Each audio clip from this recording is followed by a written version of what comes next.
don't be bothered if you say like, oh, I only have 0.01 Bitcoin. We have all seen those tweets where someone said, I only have 8,000 Bitcoin. I'm selling tomorrow because I will never have a good amount of Bitcoin. And he has 8,000 Bitcoin. The age only matters if you look for Bitcoin in retirement. So if you say like, oh, I want to retire on Bitcoin, then the age really matters. I don't want to deal with the fiat system. I just want to stack my Bitcoin and keep seeing my stack growing slowly, organically, and humbly every month a little bit. Most people only care about number co-op technology, and only a very few handful of people truly with their action and with their words care about the freedom co-op technology around Bitcoin. I do think that Bitcoin impacts our relationships.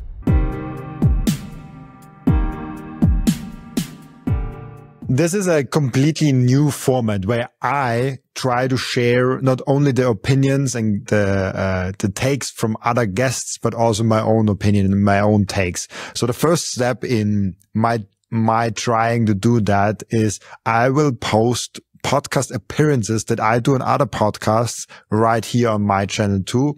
Maybe some parts are cut, maybe there's a little bit different, so it will be maybe a little bit different from the original, just to make it clean and just to make it ensure the quality of my podcast. But I will do that, and I will also start in the future to do solo episodes and share my learnings that I've got from now almost approaching 500 different guests.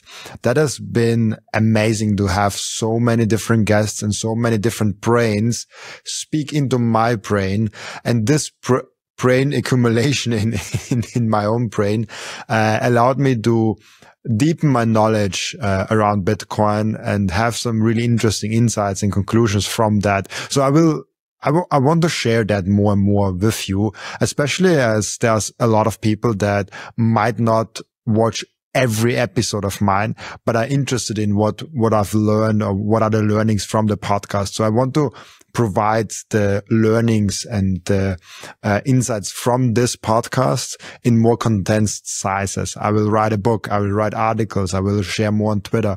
I will also share solo episodes from one specific topic, shorter videos, longer videos, whatever it takes. I want to teach here about Bitcoin. I want to bring the most interesting conclusions and the most interesting insights also to this channel. But mostly it will stay an interview podcast where I interview other people. Mostly 90% I want to learn from other people, and 10% maybe I want to teach. This might change in a year. This might change in 2 years, where the percentage gets a little bit different. But I always want to focus on learning first and teaching second. Learning is always the most important part, I think, in someone's life. So thank you so much for being on that learning journey with me together. And, and with that out of the way, this is a podcast, where Gary actually interviewed me on his new podcast. And, I asked him if I can share this with you guys also. And he said yes. So the following is a conversation where Gary interviewed me, and I shared personal stuff. I shared my Bitcoin opinions, and I shared right in the end some very interesting take on Bitcoin and relationships, and what a fiat relationship is and what a Bitcoin relationship is, and how this works is. And yes, we're talking about romantic relationships, even sex in the end of the podcast. So this was a lot of fun, and I found it so valuable that I wanted to share it with you. So enjoy. Thanks so much for agreeing to be on my podcast. I'm flattered and honored. Yeah, it's really cool to be on the other side. I've done it, I think, 30 times now, somewhere around those range, and I have done it over 400 times on the host side. So I do feel more comfortable being the host and knowing where the direction of the conversation goes. But it's actually really cool to sharpen your own knife and see where questions end up and where things go, because I don't want to know the questions beforehand. And I think it's good, and it's like more on the spontaneous side of my brain, and not like, I know with that guess and I want to go in that direction. Well, you were honestly one of the reasons that I've started this one, really, because I've enjoyed listening to your podcast, and I like the kind of natural style that you talk to your guests and your inquisitive approach. So hopefully, if I can be half as good as you, I'll be a pretty good host, I think. So yeah, let's see how we go. Thank you so much. Where I like to start usually with my guests is just to go as far back as you can remember, really, into your first memories of money. There is an interesting, I told that before, but I think it's really interesting, and it speaks to how I was able to get into Bitcoin so early. I was probably like 10 years old, 12 years old, at the time where you go already to school and buy at lunch your own small things, and you get some pocket money from your kid. This was the real first time where I actually got money, because I was in school. So, Robin, I'm in school, and I got into lunch with my friends, and you get like 4 or 5 euros from your parents. And then you go to the supermarket. And when I was at the supermarket, I picked out like 1-2 items, but I never really wanted to spend all my money. So I wanted to spend only like 2-3 euros from that, to save 1 or 2 euros. So this is something that I did all the time, even when I was a young boy. I took what I got and saved a little bit from it. This is something that really stuck in my mind, and I can still see it in my head, where one day my mom went to the same supermarket I was with my with my friends, and my mom actually felt bad for me because I was like so almost greedy, and I didn't want to spend my money. So she's like, "Here, have another 5 euros and buy yourself something," because she saw what the other kids bought, and that I bought like only small things, because I knew when I come home, there's a fridge full of food. I don't have to pay for that, but I have to pay in the supermarket with my money that my mom gave me. So, ever since I got money, I was always a very saving personality. And that's how I also ended up investing from 18 years old. 18 years old was the age where it was first time legal to open like investing accounts and stuff like that on my own without my parents. And this is where I just started then also, because I had money left over and I didn't want to spend it on anything, because everything I needed, I had with my parents at home. And so I was like, why should I spend? Yeah. Do you think you got that approach to money from your parents? Did they give that advice to you when you were young, or did you observe that in the way that they spent their money and saved, or was it something more inherent? That's actually something I never talked about, even on my podcast. My dad founded a company, and now it was in the mid-range successful. He didn't sell it for millions, but he sold out of it, and he made some money with that. But in the beginning stages of a company, it's frightening. You don't have a lot of money. You put a lot of money on the line. It was the same time also they just bought the house. Oh, and this is the same time I was also like 2 years, 3 years, 4 years, 5 years also, like it was really early. And in hindsight, I think that really influenced me of being more saving, because my dad saved whatever he could on everything. And this is actually showing even now where he made money and he can live comfortably, and he didn't have to save. But even when he now has money, he tries to save everywhere. For example, we have a pool in our home, and he only uses the electricity on the pool to fill it up and again stuff like that in like 2 a.m, because there the electricity is the cheapest. And small things like that maybe adds up at 100 euros per year, but it adds up. And so if I had to guess, that's probably where it comes from, but I don't really know. So that's just my guess where I have it from. Perhaps as well, if your dad set up his own business, there's a level of risk and reward as well in that approach, which if your dad had just worked for a company, it's very different. So again, it's worth conversation. Do you think there was any influence in your mindset of how you approached investing and the risk and reward element of you have to take a little bit of risk in order to get a good return? There's a lot of things. I think my dad definitely gave that to me, but also from very young age, I always was very curious about things, and I started investing and started listening to people online a lot. Like I consumed YouTube like I was an addict, and I didn't consume any videos like, I don't know, like gaming videos or stuff like that. I always, even when I was like 16, 17 years old, I consumed videos on how to invest your money and how to pick stocks. And I was even in stock picking groups, and I was probably one of the youngest guys in there. So that was always my way of having fun. Even now, if I'm going out and not doing the podcast, I'm trying to learn about other things of like, oh, how to do actually a nice podcast, how to do the personal branding, how can I improve my speaking, how can I improve my writings, stuff like that. So, I'm a learner by nature, and I get bored if I just look at, gaming videos online. And this was really cool, with 18 years old, and 17 years old and 16 years old. But the important thing in that story is, I think, I got the fundamentals of how I treat money now from my parents. And then I was also very curious and advanced on that, this base level of not spending, but like saving and trying to accumulate capital. That's what I got from my parents. And then how to invest and be a little bit more risk adverse. I think that actually came from me more and more, because my dad was really conservative all the time, even though he was in a company.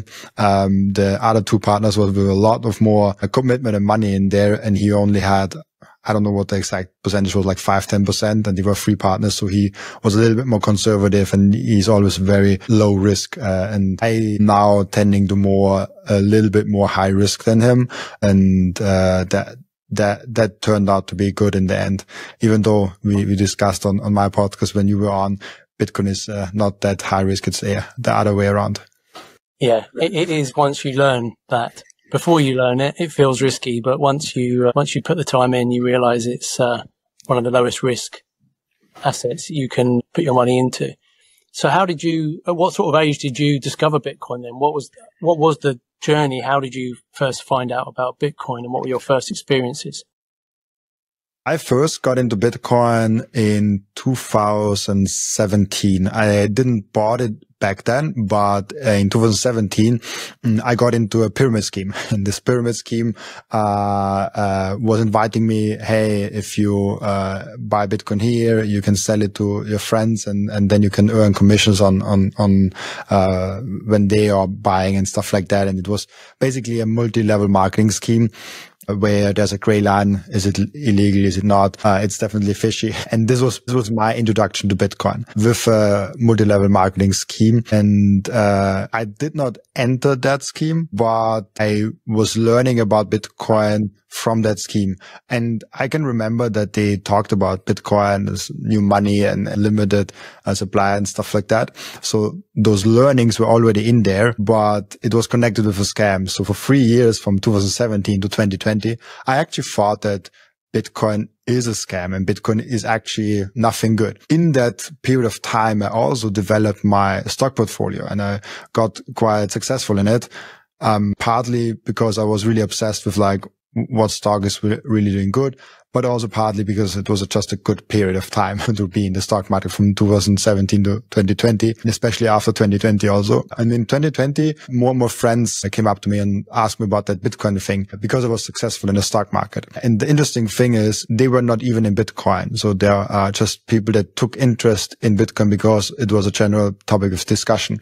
And I was always saying it's a scam, but at one day, someone asked me more about it, and I was like discovering that I don't know a lot about Bitcoin to actually claim it is a scam. So I wanted to prove him wrong and say, hey, Bitcoin is a scam. And in trying to prove him wrong, trying to learn more about Bitcoin, to put the facts on the table and say like, here, that's why Bitcoin is a scheme. That's how it works. I actually discovered Bitcoin. So it was a weekend from Friday to Sunday. And I went into Bitcoin, watched videos, read like online books, listened to audiobooks, and tried to understand what Bitcoin is, to try to convince my friend that it's a scam. But in that time, I actually discovered that Bitcoin might be something valuable. And so on Monday, I went ahead and bought some Bitcoin with 100 euros and bought a ledger and just tried it out. I was still very skeptical at first. I was still like, why does it has value? There's no company. There's no vision behind it and stuff like that. So why would we even need it? We already have money. It's already digital. Like I can use it. What's the difference between euro and Bitcoin? And then also like, what's the difference between Bitcoin and Ethereum and Bitcoin and all the other things, and what to invest in within Bitcoin? But at that point, I was confident that Bitcoin and crypto might be a great diversifier to my portfolio. So I was like, okay, I have my Tesla, I have my Apple, I have my Facebook. That was kind of my main investments. Did obviously really good, but I was like, okay, let's mix some Bitcoin in there. But once you have an asset, you tend to research that asset. And I dove deeper and deeper into what Bitcoin actually is. And this took me from 2020 to 2021 to go all in Bitcoin. So within 1 year, within the research period, I went from Bitcoin is a scam, or Bitcoin might be an interesting diversifier, or Bitcoin might be a little bit more, to Bitcoin is fixing money and it's the next financial revolution and I'm selling everything except Bitcoin and I want to be all in Bitcoin. This took me a year to get there. Yeah. So it took me basically 3 years to get over the hurdle that Bitcoin is a scam, and then another year to go all in. And this is 2021. So now we have 2025, 2021. How old was I? I was, 23, 22 years old. So with 21 years old, I got actually in Bitcoin. And I'm interested because your English is excellent, considering it's not your native language, but were there any barriers to learning about Bitcoin in a second language, or do you think it actually helped improve your English? Because I would assume most of the content you were consuming was in English, was it? I failed in school, my English class. I had to repeat 1 year of school because of English, which is very funny. I couldn't even talk back then in English, and I couldn't write. My grammar was really bad. Sometimes in titles and description, it still happens things, but AI is helping me a lot to put my grammar better on the way. Before my school ended in 2018 or 19 in the summer, I basically went to my father and said, hey, I really want to improve my English before I get out of school. And I think a language week would be best for me to do. But I don't have the money to do that. And I was also too greedy to put my own money in. And I was like, can you please pay me that? And after some convincing months and a good convincing work from me, he actually did it, and he paid basically a month for me in Malta. And in that 1 month, I stopped talking any German and I only talked English. This was basically my English breakthrough.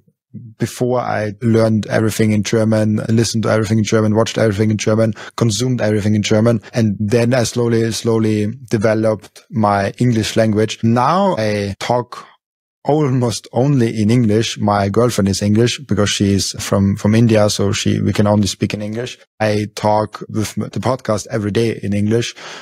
Most of my business partners are English speaking, and only some of my friends even are English speaking. Some friends are German. Some, my family members are obviously German. But I speak in an average week, like 95% English. And, I consumed also in Bitcoin everything in English already. So by the time I went into Bitcoin, I did not listen to any of the German influencers. I almost only listened to the English ones. But I have to say, I don't know if it's in every language like that, but I'm extremely impressed by the quality and the quantity that we have in the German speaking area within Bitcoin. They are really good. And this was one reason why I didn't do it in German, because I had the decision, like, do I go in German or in English? And obviously the English market is really good. There are a lot of great people in there. But is the same true in German, or is there an easier hole to fill? And there isn't. They are amazing. They're doing really good. The Roman Reha, for example, one of the biggest ones, has over 200,000 subscribers on YouTube, and he's Bitcoin only and only in German. So that's really good. That's Preston Bish, Natalie Brunel level, but he does it only in German. So we have really great content creators and educators in German. So there was no need for me to choose between one or two, the other, just because of game theory and where's a bigger hole to fit. So I was thinking English is better, because I consume everything in English. I like talking in English in Bitcoin. And the guests, if I want to have a podcast and I have a German podcast, the guests are running out way quicker than in English. In English, English is the German market plus all of the world, because turns out most of the Germans also speak English quite well, and you can have them on the podcasts also. I think like 5% of my guests probably are German speaking. Yeah. In terms of your conviction. Sorry, you asked different questions. I completely forgot about your question. You asked the language barrier. It's actually, that's why I talked about the content creators. I think actually right now, I don't think we have barriers of entry for Germans because they cannot speak English, because we have such a great content variety and depth of content in German. There's, for example, a German podcaster that does 1-2 per week. And since years, he has a library of like 500, 600 episodes in German. And he's not the only one. He's just the biggest one. There's like 10, 20 other podcasts that you can listen to. There are content creators that do live streams almost every day. The people that do a report on the news in Bitcoin. So in German, there's not a problem, but I do know that there are many other languages, like in Hungary. I hear it all the time with Hungarian. There's not too much content there. And there are those smaller countries with smaller audiences that do have struggle sometimes with orange pilling people, because all the great content is in English or in other big languages like German, but it's not in their local. So that is a problem. And I do encourage everyone that is maybe in one of those smaller countries to start taking Bitcoin seriously and look at the market, look at the English market and your local market, let's say Hungary. And if you don't see a lot of content creators, that's your opportunity to be a big person in that community. Yeah. With Bitcoin focus. So I think that's an important message there. Yeah, I think Joe Bryan, who did the What's the Problem video, which went wildly beyond his dreams in terms of how widely that was shared and spread and the positivity of the feedback that he's had from it. But there have been loads of people that have converted that, translated it rather into their native language. And it's great to see, like almost every other day, it's now been translated into Hungarian, into all of these different languages, which hopefully will be one of the triggers that manage to get people that don't have access or don't have knowledge in English to be able to access a lot of the content that is there, to get their first little snippet of information that might take them on their journey. Yeah, Joe is really cool. I had him on my podcast, and this is just one story where a guy that wasn't public in Bitcoin saw an opportunity, and he had already a presentation basically for his friends and families, and took this, and I was like, okay, let's do just a professional setup and make a 40-minute video or something like that, what it is long, and put it out there. If it's good, it will be picked up everywhere and people will love it and people will put it on all the podcasts. And I see him also speaking at events now. So it is right now possible for anyone to be like, okay, I want to contribute my story or my perspective or my angle on Bitcoin. And you can be on, he was on What Money Is with Robert Breedlove. He was on my podcast. He was on many, many other podcasts, and go there and be invited there, just because we still have a huge need in educating people. We have now like 1% of the world population that has a fundamental grasp on what Bitcoin really is. Probably even lower than that. So if you're now starting out as a content creator, as an educator, you have 99% of the world still as an opportunity market. Plus, if you do a good job, you probably get the 1% that's already educated also in your audience. Educators in Bitcoin is probably one of the most important things that you could do in the next 10 to 20 years outside of building technology that scales Bitcoin on the payment rails. Like those two things really compete with each other, the educators and people that build out the payment rails, because they are also really important in the future. Yeah, I completely agree. With your conviction, you went from being a kind of guy to getting a bit of Bitcoin and then within the space of 12 months going all in. Were there any outside of the normal videos and books that people will access, like your Broken Money, Bitcoin Standard? Were there any individuals or any content that stood out for you outside of the normal ones that really triggered something in you that flicked the switch? Unfortunately not. It was a very boring orange pilling journey between Saifedean Ammous's work, Robert Breedlove, Michael Saylor, Anthony Pompliano. Those are probably the big influencers, and influencers not as social media, but like who influenced my thinking on Bitcoin a lot. What I had to really struggle with was that there is no cash flow in Bitcoin. If you come from the stock world, you always try to figure out a cash flow. That's why I actually wanted to go in real estate. I did not want to go into Bitcoin or anything like that. I actually wanted to diversify into real estate because, okay, I had the stock portfolio. How can I further enhance my portfolio? Okay, let's do real estate. There's a cash flow. There's capital. I can work with credit. That seems like a great opportunity. And this was the same year where I also discovered Bitcoin in 2020. And thankfully I discovered Bitcoin because, real estate can be quite a headache. I never got into it. I never really, did a deal, but from everyone that I talk to that does real estate always tells me it's a real headache, and they wish they just have, instead of that one real estate property, Bitcoin instead of that. That would be so much better in any way. So this is something I think about a lot. How I overcame the barrier of Bitcoin has no cash flow. And that's good. That it is a good thing that it has no cash flow, that it's a commodity, that it's money, that's a financial revolution that there's behind there. And it's not just another way of making money or like a company or a real estate property. So are you pretty much fully allocated now to Bitcoin then?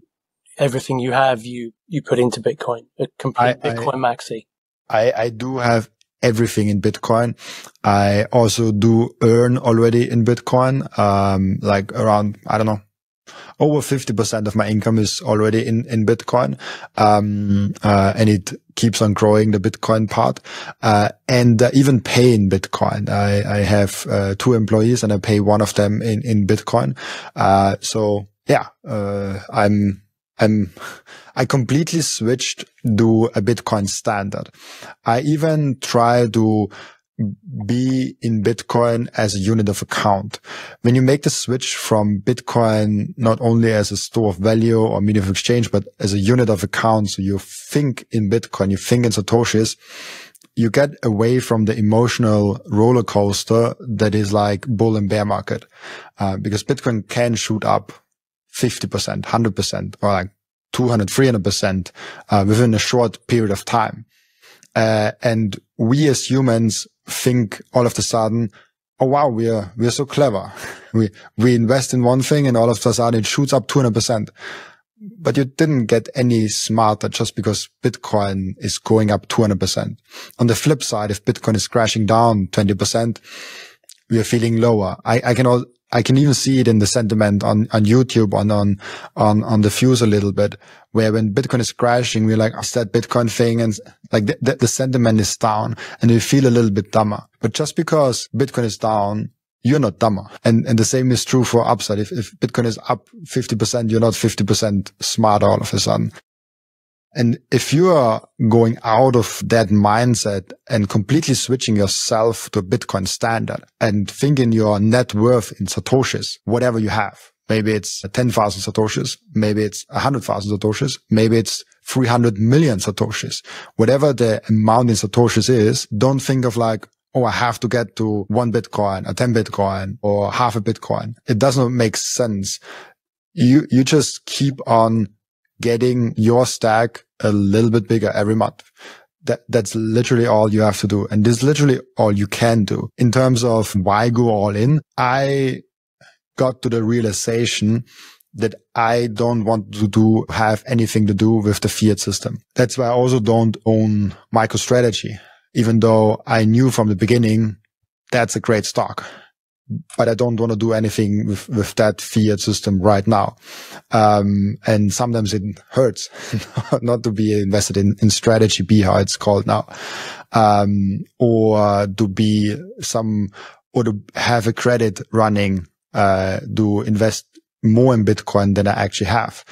Would have been a great choice if I had done it 5 years ago, put like 100 grand on a credit and just bought Bitcoin with that. Bitcoin in 5 years ago was at 3,000 or 6,000 or 7,000, depending on which month you're looking at. And with 100,000 euros, you can buy a lot of Bitcoin. And this would have been an amazing trade that would have probably changed my life. But I don't want to deal with the fiat system. I just want to stack my Bitcoin and keep seeing my stack growing slowly, organically, and humbly every month a little bit.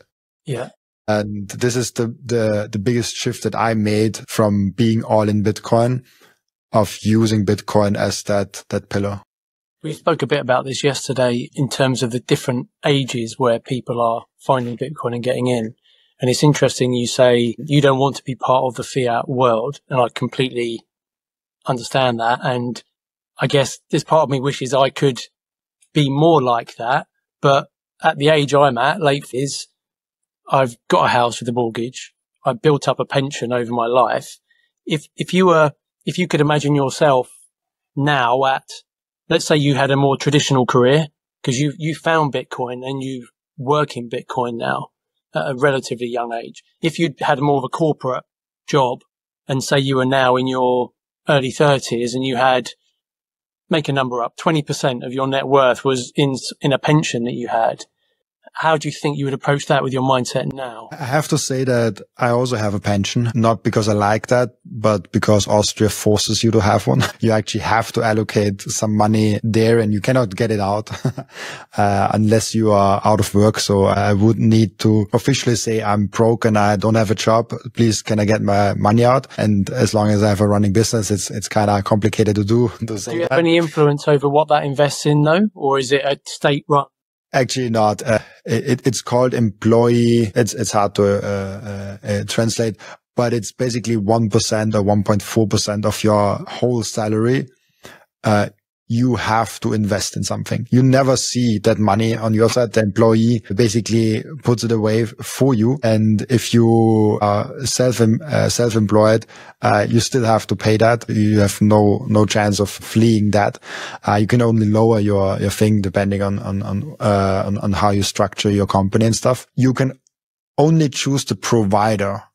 But okay. The provider chooses what to invest in, and there are only 5 providers, and they are pretty much doing the same thing. I researched all 5 of them, and there's no real difference between them in the strategy of how they employ it. So I didn't take a decision, because if you don't decide which provider, you get randomly selected one. And I was like, that sounds fine to me, because I researched all of them and there's literally no advantage to any one of them. So that's something I have. If I had the opportunity to, for example, invest that in Strategy or like Bitcoin ETF, I obviously would do it. Yeah. But I don't even have the option to. So I do hope, from that perspective, that Bitcoin just comes more and more in this traditional financial model, so that they are also having an exposure to Bitcoin automatically, because it's still my money, even though I never saw it, even though they have it and they have the control over it. I still want to see that grow. But in my mind, I don't consider that my money. If I never see that money, I'm not surprised, honestly. Let's take a break for a moment and appreciate the beauty that Coin Vigilante has made with the Bitcoin watches. Those watches are the most amazing, the most elegant way of showing that you are a true Bitcoiner. And Coin Vigilante just dropped a completely new and amazing Genesis edition of their watch collections. You have the date of the first ever mined Bitcoin block in there, and of course also the block height and which epoch we are currently in. I love the level of detail they put in this masterpiece. Make sure to check out those amazing Coin Vigilante timepieces down in the descriptions. I love those watches so much. And now if you have Bitcoin, I really do hope that you don't have it on exchange. But if you do have it on exchange, I have two ways for you to deal with that. The first way is you put it on a hardware wallet. That's the entry for you to get into the self-custody game. I recommend Bitbox, Bitcoin only edition for that. It's a super simple and secure way. And if you check out the link in the description, you even get 5% off if you use the code Robin. And the second way is the Bitcoin Way. The Bitcoin Way is your all-in partner in terms of how to get the most out of your sovereignty. They will personalize for you a self-custody setup that is perfect for your individual situation. They will show you how you can secure your own devices. Securing your Bitcoin is not enough. You also have to keep all your devices secure. One topic that is overlooked often is the inheritance plan. What happens with your Bitcoin once you are no longer here? Do you have a plan for that in place already? And last but not least, if you're in jurisdictions where you don't feel safe, it's better to get a plan B. For all that, head over to thebitcoinway.com/Robin to get a 30-minute free call. And just a quick side note, I will be for the first time ever speaking at the Bitcoin Prague event in June. It will be absolutely legendary and I'm really looking forward to seeing all of you there. You can get your ticket in the link down in the description of Bitcoin Prague, and very important, use code Robin to get 10% off your ticket. I'm really looking forward seeing you there. You're not depending on that for your future preservation of wealth. It's a necessity. You have to put that money in, but if you could opt out, you would. I basically see it as a tax currently, honestly. Yeah. But you asked a question, which is a really interesting one. How you behave differently depending on which age you are. And I think it's less a question of age and it's more a question of your life circumstances. So if you are 50 and you are single, you don't have a wife, you don't have kids, and you live rent, and you have a good paying job, why not go all in? You don't have a lot of risk to carry. But if you're 40 and you have 4 kids and you have a wife and the wife is at home and cares for the kids, so you are the single income and you have a house and you have more responsibility. Maybe you even have a small company where you have to feed also 20 employees or something like that. Then saying I'm going all in Bitcoin and I don't care is a way more different approach to when you are single, no wife, no kids and stuff like that. So I like to go away from the model of looking at how old you are and rather go like, what's your life circumstances? The age only matters if you look for Bitcoin in retirement. So if you say like, oh, I want to retire on Bitcoin, then the age really matters. Because if I want to retire now, I better have a lot of Bitcoin because I might live another 80 years. If I'm making sports all the time, I try to sleep good. I try to eat good, medication and all those things getting better and better over time. According to Brian Johnson, maybe we don't die at all. So you have to consider all those things. If you are 80 years old, you might need a little less Bitcoin just because of the life expectancy. It's just a practical thing of like, how many years do you think you will still live? And also, what are your life circumstances? If you live in Thailand and you have a small apartment there, you have probably 1/3 or 1/4 or 1/5 of the cost that someone with London or New York City or Miami apartment. And the way of life is just way cheaper there. And also, again, do you have a wife that you also have to feed? Do you have kids that you also have to feed? Do you have a running company that you still are involved in? Do you have in your retirement still income? Because some people just want to retire, but they do something else. And then there's the question of, do you still have income there? So the age does matter because the circumstances of life usually changes with age, but it's more about the circumstances and not just about the age. I also now, because I have a small company with 2 employees that want to get paid monthly and I don't want to upset them. I'm planning for that. So how many months can I pay them, without getting broke? How many months can I run that? My business is very cost inefficient, so it's a good one. But if you have a bigger one, or maybe you have material costs and stuff like that, then it gets very quick, very complicated, and you might want to have operating costs. And I talk with so many CEOs that have Bitcoin on the balance sheet, starting from Michael Saylor, but also smaller ones from Tahini and other companies.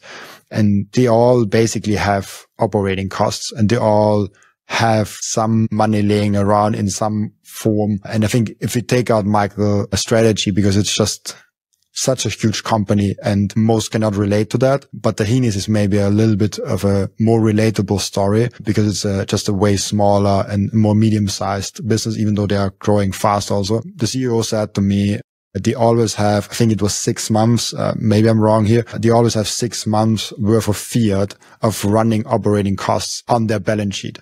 And the rest goes into Bitcoin. And if you look at that also with your personal setup, maybe you want to have 1 month, 2 months, a year worth of fiat, and the rest goes into Bitcoin.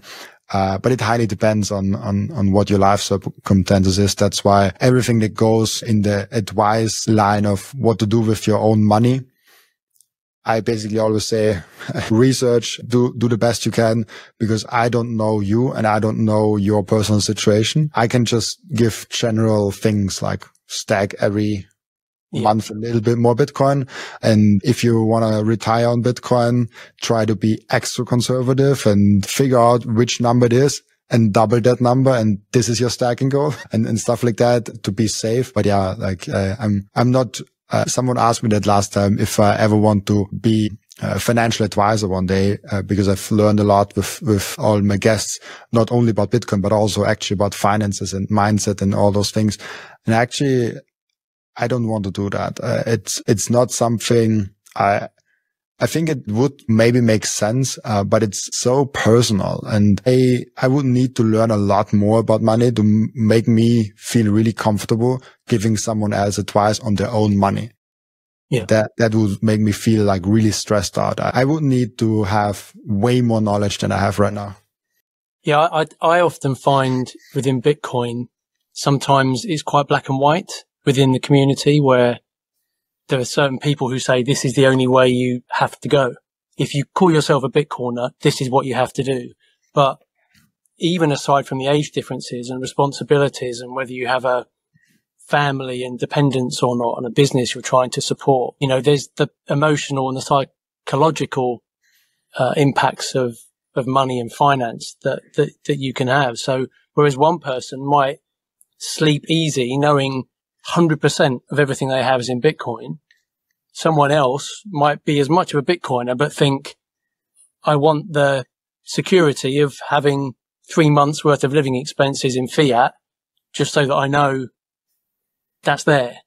And I sometimes think some of those nuances around the approach maybe isn't as vibrant in Bitcoin as it is in more traditional finance conversations. Yeah. And one thing I want to make very clear is when we look at Bitcoin and we look at like, how do we accumulate Bitcoin and how much should we accumulate and what the percentages and what is basically the personal advice towards Bitcoin. Bitcoin is right now so early. And I showed this, I think yesterday I think it was not in your podcast. It was in a different podcast, in another podcast where I showed where in the curve in the adoption we are. River put a great chart out where it compared, the internet, Bitcoin, and social media, and one more thing to each other. And it put out the different ages and the different years where we are. And basically Bitcoin is currently in 2025, obviously. And the same group, and the same basically adoption progress is right now, with the internet in 1990. A lot of people think we are way close already to 1995, 2000, maybe even after the .com bubble. But actually, if you look at the numbers, we are not quite there yet. We are at 3% adoption and 97% is still happening. And this is, I think, the important thing, because we get this fear of missing out. We get this, oh, I don't have enough Bitcoin. Bitcoin is such a fundamental shift in our civilization that I see it as almost a fork in the road of human civilization. A similar thing as the printing press or as the internet was, where everything afterwards is so radically different than that just having 5% of your whole net worth in Bitcoin might just change your life. So don't be bothered if you say like, oh, I only have 0.01 Bitcoin. We have all seen those tweets where someone said, I only have 8,000 Bitcoin. I'm selling tomorrow because, I will never have a good amount of Bitcoin. And here's 8,000 Bitcoin. Now we say like, why did you just hang on to those, 8,000 Bitcoin? Because back in the day, it was not worth anything. It was maybe 1,000 euros. Mm-hmm. Now 8,000 Bitcoin, I'm not that good in head with maths, but it's a lot of money, in US dollars.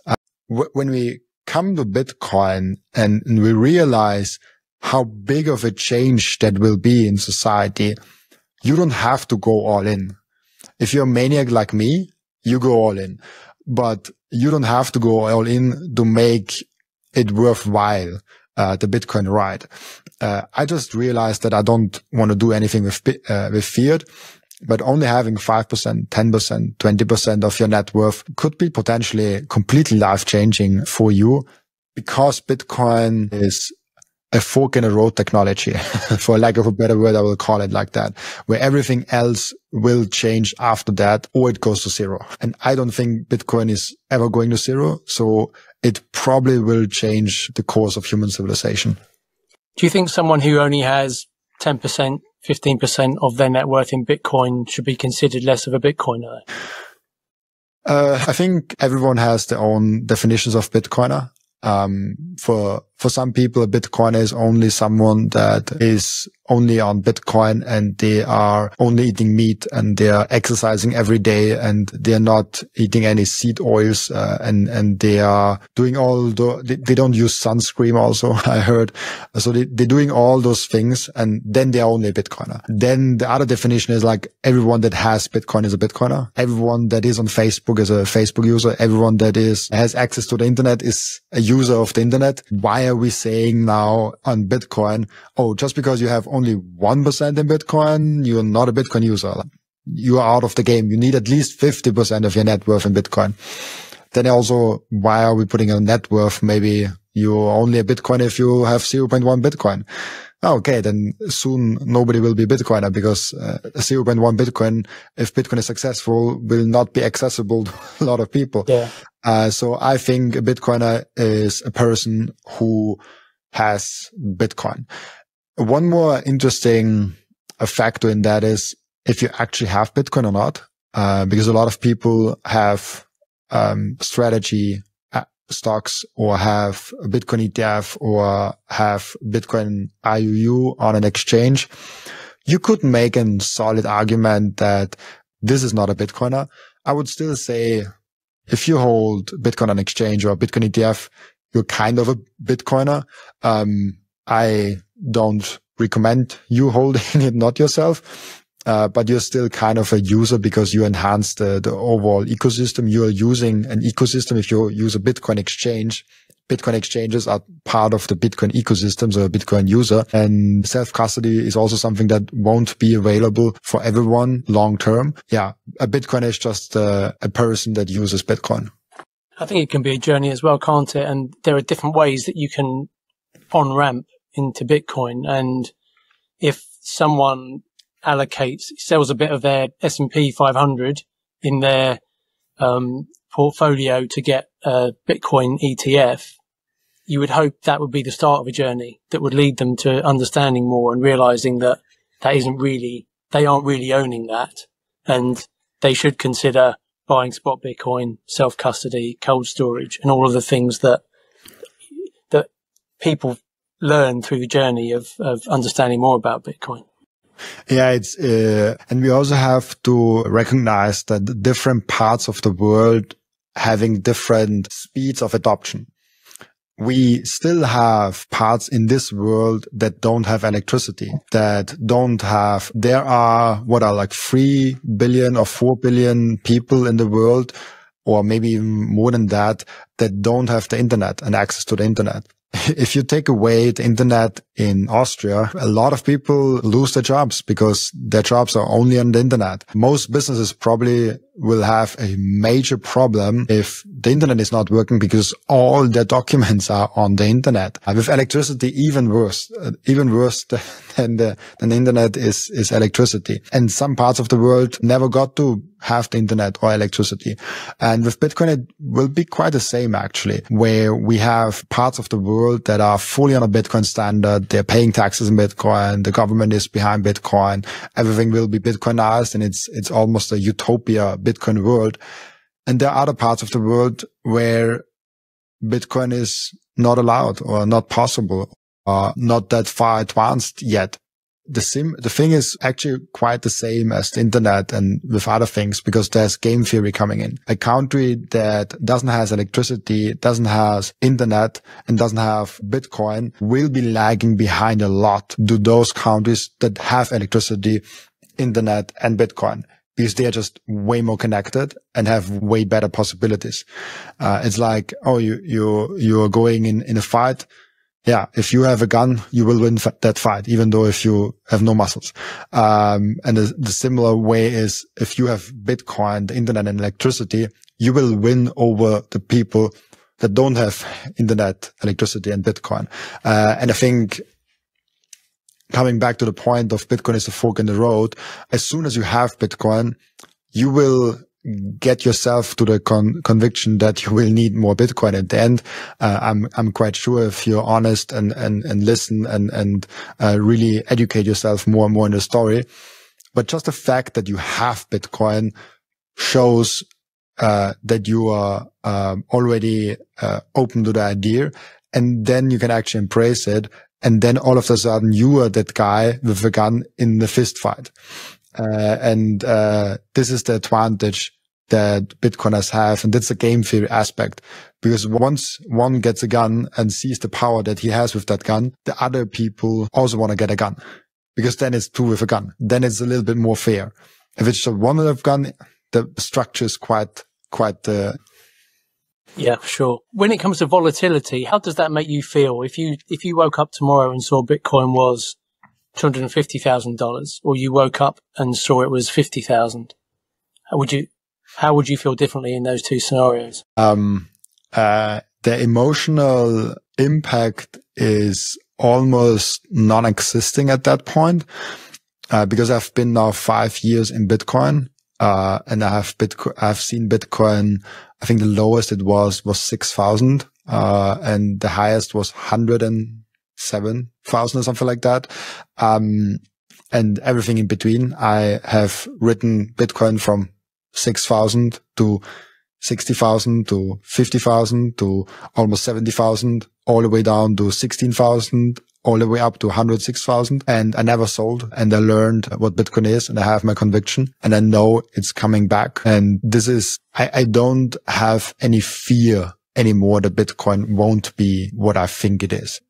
But I can actually relate to the volatility in another way, because it might be a silly comparison now, and I never made that, but YouTube views are very volatile. And we talked about it before we started recording. And this is actually something where I get fear. When the video views are way down than the previous month, I'm like, maybe that's the end. Maybe now nobody's interested anymore in my channel. Maybe it's going all bust. Like, maybe I'm shadow banned. Maybe this is like, you get crazy and like, shit, like maybe everything is gone now. And then you listen to people that have built YouTube channels, and you go ahead and look at the history of Marcus Brownlee, Mr. Beast. And Mr. Beast I think Marcus Brownlee is a great example. MKHDB, I think, or something like that is called. He's one of the biggest names when it comes to reviewing iPhones and stuff like that. And he has millions and millions of followers on YouTube.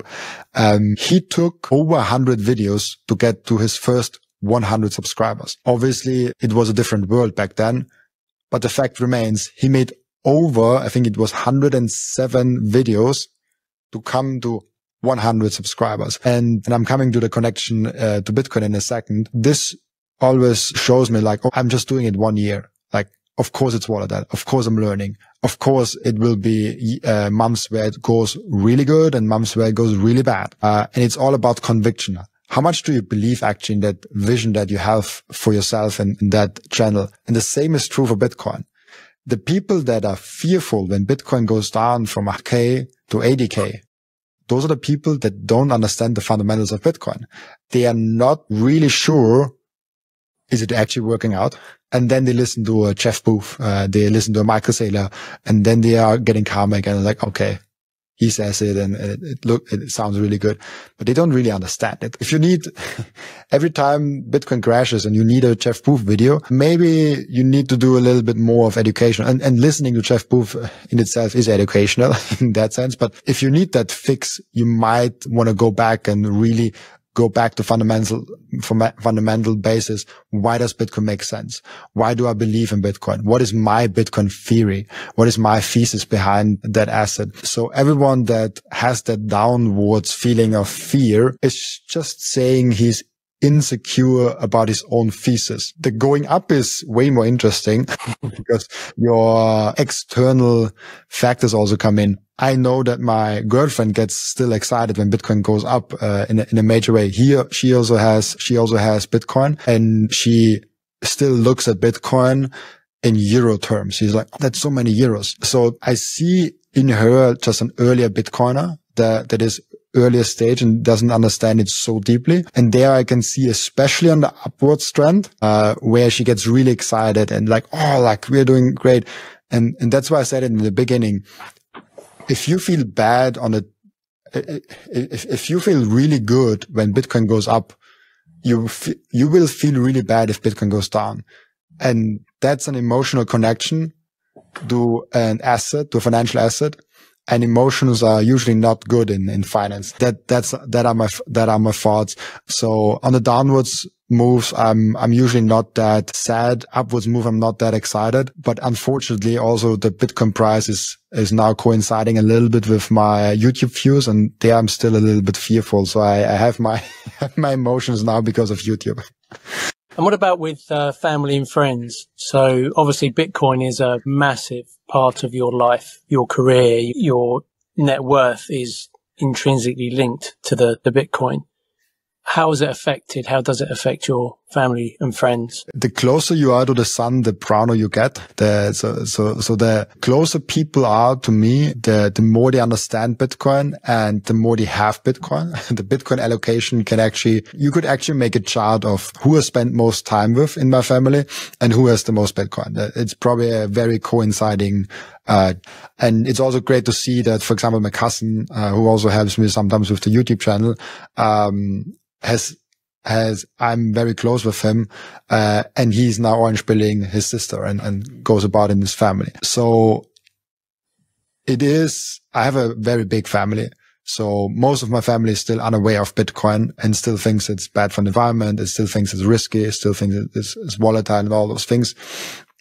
But the people that are close to me, like family, like my mom, dad, my cousin, my sister and stuff like that, they are coming closer and closer to like why Bitcoin and why it's matter, and they have some and stuff like that. On the flip side, I have a huge family that is unaware of Bitcoin. They are aware that I'm in Bitcoin. Some of them think, oh, he's young. He's doing his thing. He will grow up and then he will do something that adults do and not this kid's toy with Bitcoin. I think some probably think like that. Then others think like, oh, okay, this Bitcoin thing is interesting, but why are you only focusing Bitcoin? Isn't crypto and blockchain the innovation and not Bitcoin? That's a hard one always. So the further out I go, and the less time I spend with them, the less they know about Bitcoin, obviously.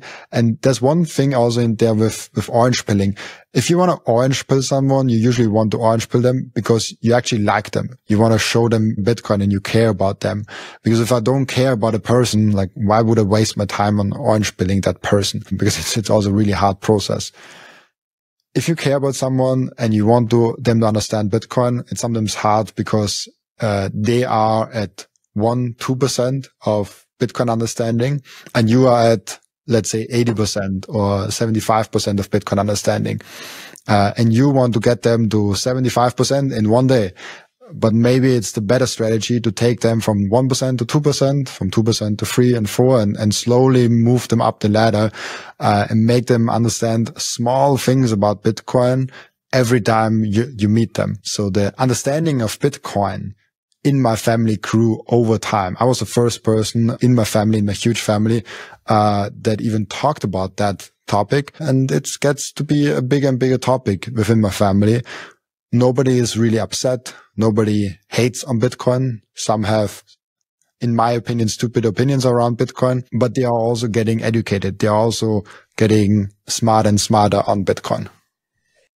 And you're a much younger man than me. I'll state the obvious for those that are looking on video, but have you given any thought yet to what your legacy might be? What your ultimate plans are for your Bitcoin when you're no longer here? Short answer is no. Currently, I have a plan in place if something happens to me, but I just have a plan in place. So I have something, but this is not something I spend a lot of time thinking on that, even though it can happen any minute. Like, it's not just people not only die because they're old, they also die because things happen in life and life happens to them. So it is something that Bitcoiners should care more about, what happens with the Bitcoin if they are either dead or maybe even have a disability. Maybe their brain is no longer working as it used to be. You can come in an accident and something happens. So think about those kind of situations and how you would go about that. That's, I think, a very important topic. And I think not enough Bitcoiners actually have thought through, what if I'm dead? Do I really want my Bitcoin to be locked away forever and give those Bitcoin to everyone else? It's a fine thing to do. But not for everyone. And if you want to do that, do it intentionally and not just because you're lazy. Yeah, absolutely. That is a good thing. And the legacy is less about Bitcoin and more about why I'm documenting publicly, around everything. That's why I have my YouTube channel. That's why I'm talking a lot on podcasts and on the internet. In that way, even if I die early, everyone, including my kids, I don't have kids right now, but including my future kids, including my girlfriend, including my parents, including all of my cousins, if they really want to, they can spend an hour with me on YouTube and they can listen to the podcast. And this is something really, really beautiful, which is now a new thing, because your grandpa was probably not on YouTube. But if he was on YouTube and you have hours of materials to listen to him and his wisdom and his insights on life, how amazing would it be to listen to that even half a year or a year later when he's gone? So this is something I'm more doing because of legacy. So that's why, coming back to the YouTube fear example, even if everyone would stop watching my channels, I would still produce in some capacity videos, just so when I die, people have something to look for. My wife has something to like, oh, I can see him one last time. I didn't like the last memory. I have him somewhere. I can spend 2 hours with him on this podcast, my kids and grandkids and stuff like that. So I think more about legacy in that way. But overall, I don't spend too many minutes of the days thinking about that. It's just something that motivates me even more to produce content. I think that's a really balanced answer. I like that a lot. Where do you think most Bitcoiners sit between the requirement for number go up for their own wealth and future prosperity versus the real world adoption of Bitcoin? So rather than it just going up so that if the Bitcoin you have is worth more money, which means you could buy more things if you want to, or retire earlier, or secure your financial future, versus how much Bitcoin becomes more widely adopted in the mainstream? It's probably somewhere between 95 and 97% of all Bitcoiners only care about number go up technology. Do you think it's that high, really? Yes, because most Bitcoiners aren't on podcasts or on Twitter. Most Bitcoiners only have Bitcoin in some wallet, and they listen to maybe 1-2 podcasts in their whole life, and they have Bitcoin and they see it as a diversifier. They see it in one thing in their portfolio. Everyone that is watching here and everyone that is on podcasts, those are that weird 1-3% inside the Bitcoin community that actually cares what happens to Bitcoin long term and is willing to defend Bitcoin. How many nodes are there? Full nodes typically run like a few 10,000s. Yeah. That's not a lot. That's not even close to 1% of all the Bitcoiners that are out there.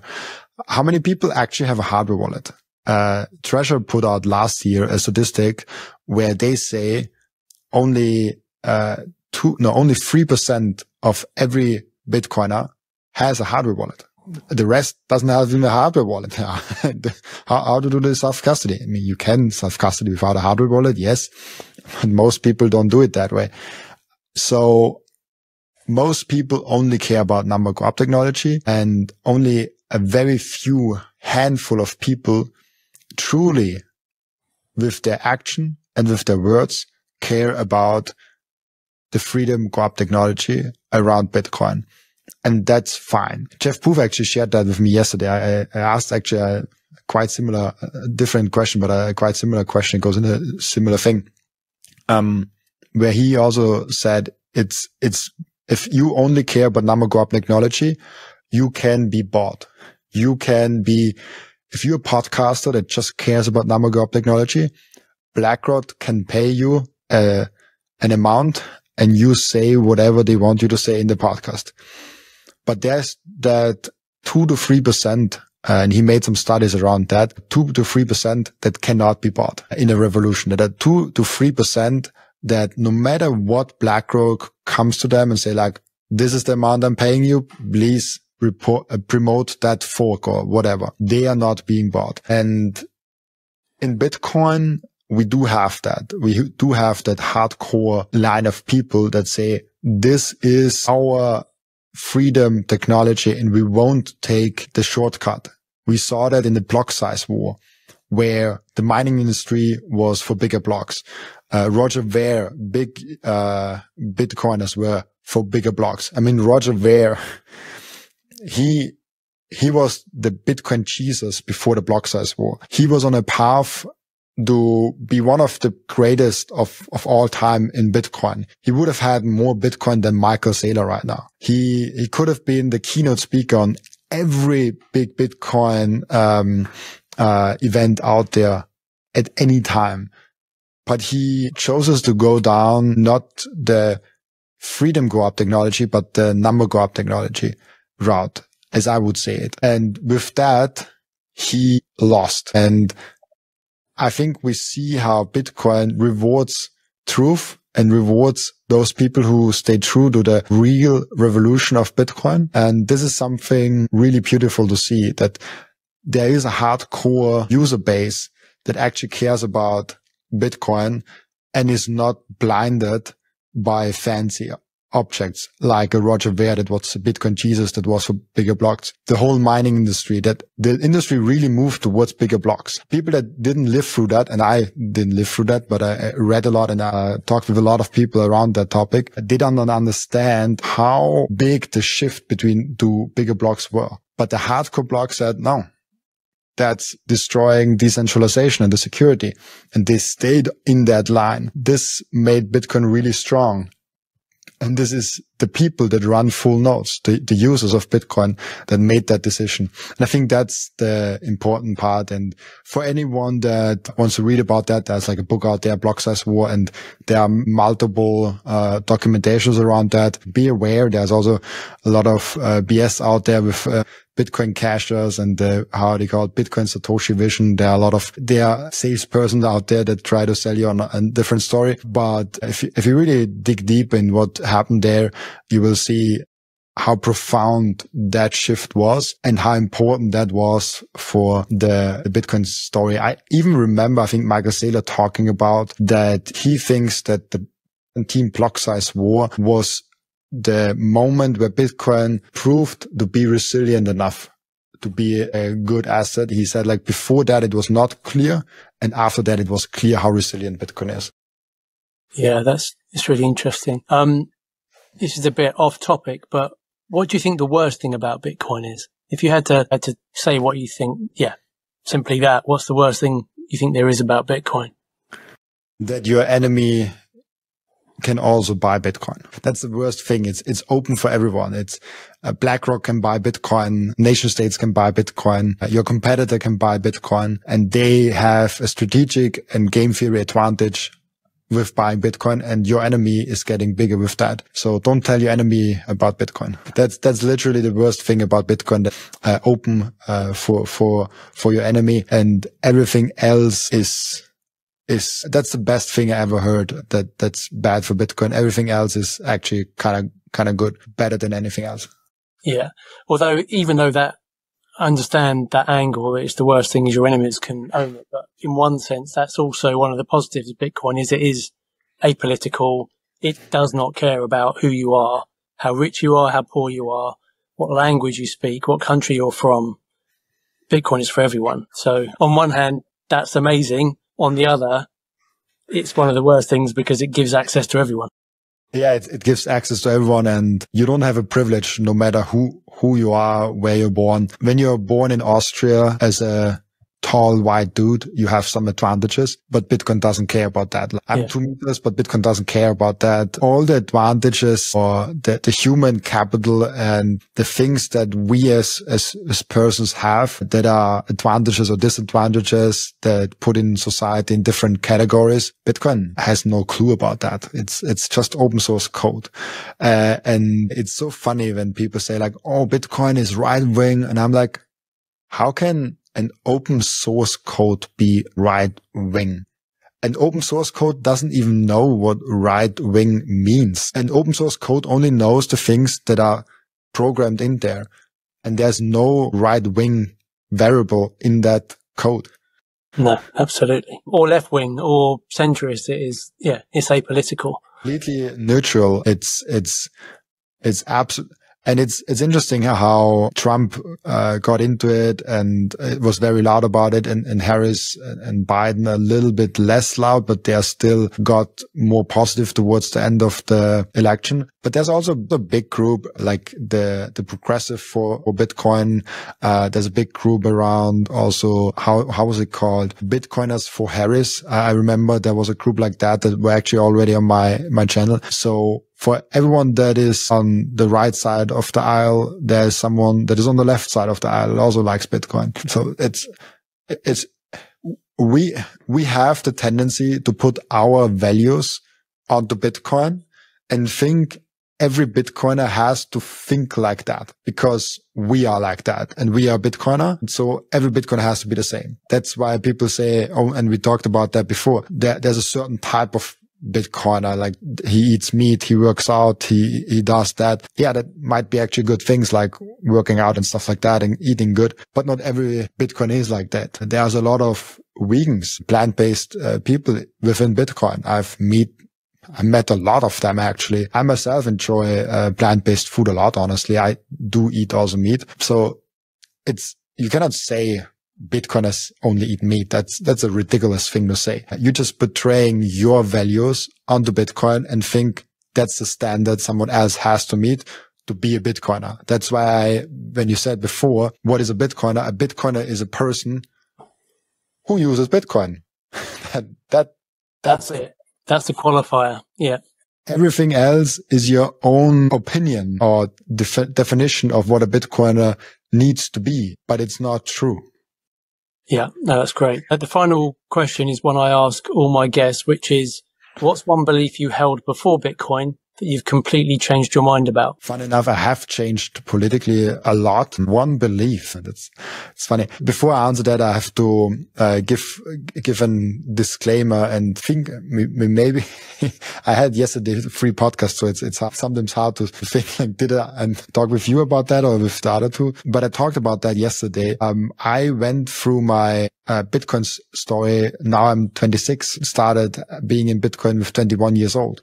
And I actually heard about Bitcoin even earlier than that. Between 21 years old and 26 years old, there's a lot of development happening with or without Bitcoin. So it's always hard to say, okay, what were the beliefs with 20 years old that I now no longer share, that changed a lot. It can be because of Bitcoin, but it can also just very well be because I got 5 years older, and especially from 35 to 40, there's probably less development or less radical changes in your life than from 21 years old to 26 years old.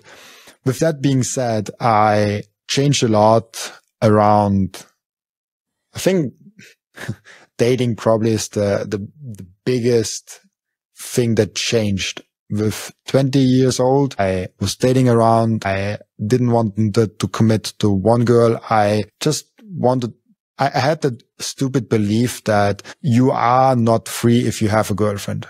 And I wanted to be as free as possible. That might be a solid opinion with 20 years old. That might not be the worst thing to think if you're young and want to have fun. And that changed drastically within the last 2 to 3 years. I found actually having a committed relationship and having to commit to someone fully frees you completely. All of a sudden, I don't think about girls anymore. I have my girl and she's the center of my attention. And with everything else, I can focus on building a great future for the both of us. And this is something that completely, and we can go very deep into the topic actually, but this is something where I changed a lot. And I think it's also the Bitcoiner way. When you think about fiat, it's about short term and time preference. And I think it will also change. If we change our time preference and if we change our sound money, it will also change our relationships. The fiat mindset is, I'm going into the bar and trying to hook up with a girl and I will dump her tomorrow. That's very fiat. That's a hookup society. Your standard for that is very low. If you go into any bar and your only standard is, I want to have sex with her tonight and I don't want to see her again afterwards. Yeah, like 80% of women probably fit that description, maybe 70%.